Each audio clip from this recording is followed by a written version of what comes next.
partons à la rencontre du garrot d'Islande, une espèce en péril, et des projets pour sa sauvegarde menés par l'Institut de développement durable des Premières Nations du Québec et du Labrador, en collaboration avec des communautés Innu de la Côte-Nord.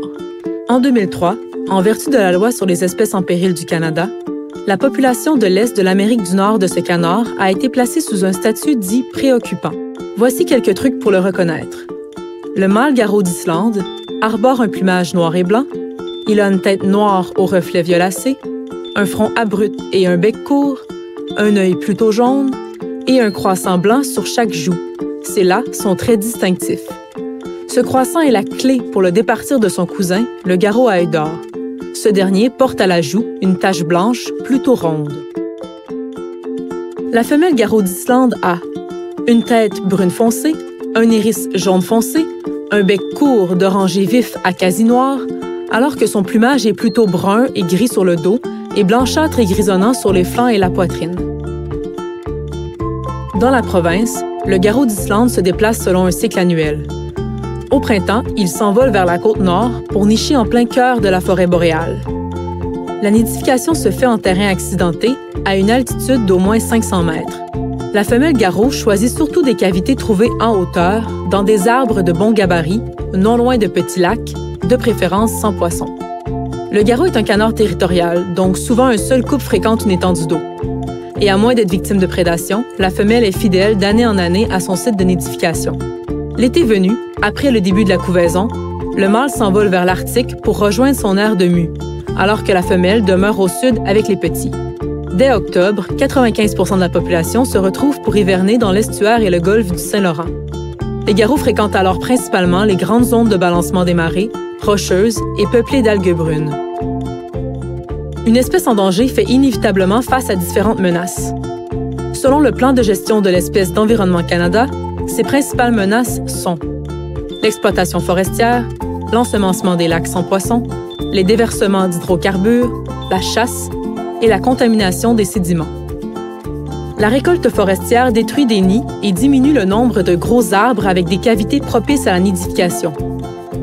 Elle a aussi des effets indirects, comme l'augmentation de la compétition pour les cavités restantes, l'obligation de nicher plus loin des lacs d'élevage ou l'augmentation de l'accessibilité au territoire, ce qui peut favoriser les dérangements.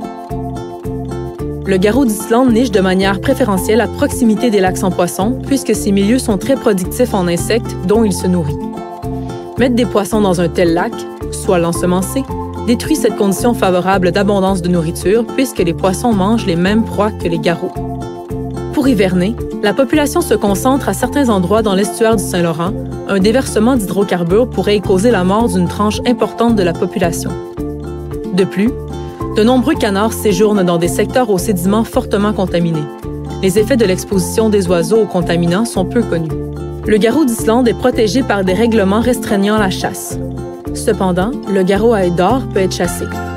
Vu leur ressemblance et puisque les deux canards partagent le même environnement, des garrots d'Islande peuvent être abattus par inadvertance.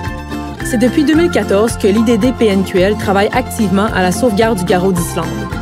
Ces activités se déclinent en 3 volets pour agir contre les 2 principales menaces et sensibiliser la population. Tout a commencé avec l'idée d'offrir une activité de sensibilisation qui permettrait à des jeunes des Premières Nations d'apprendre sur la situation précaire de certaines espèces animales de leur territoire, mais aussi de directement passer à l'action pour en aider une, soit le garrot d'Islande. Sur 3 ans, l'IDD-PNQL a visité les jeunes adolescents d'Essipit, de Pessamit et de Ouachat, 3 communautés Innu de la Côte-Nord.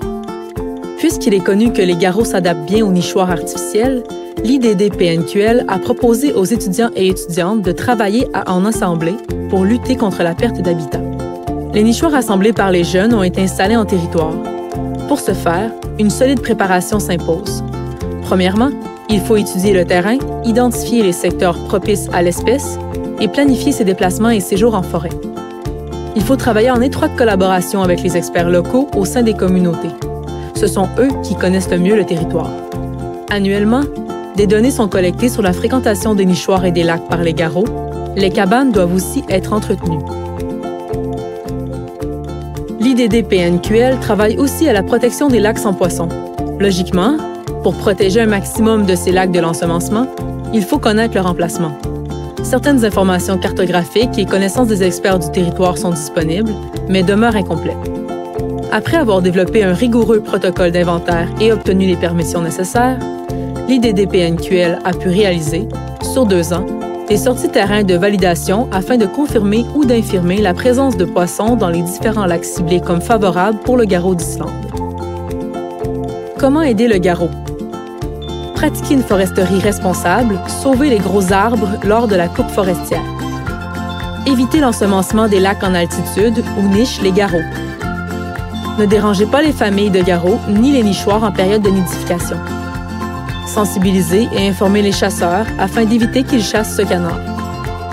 Partagez cette vidéo à vos pairs. Informez-vous sur les espèces en péril de votre région.